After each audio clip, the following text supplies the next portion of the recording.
katong harus terpisah jarak. Seitu cerita terindah di hati ini, yang pernah singgah di hidup beta. Walau sekarang sesubeda jalan, hati ini tetap ingat semua sayang.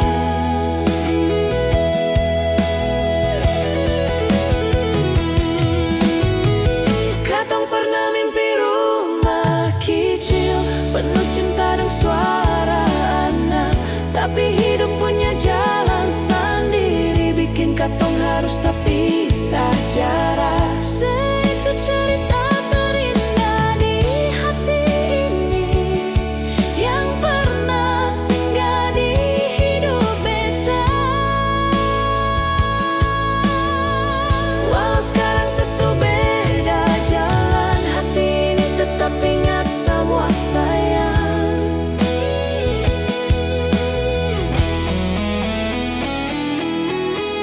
Kalau memang katong seng jodoh, beta cuma bisa bilang dangke banyak, karena pernah ada di hidup beta, sejadi bagian cerita terindah.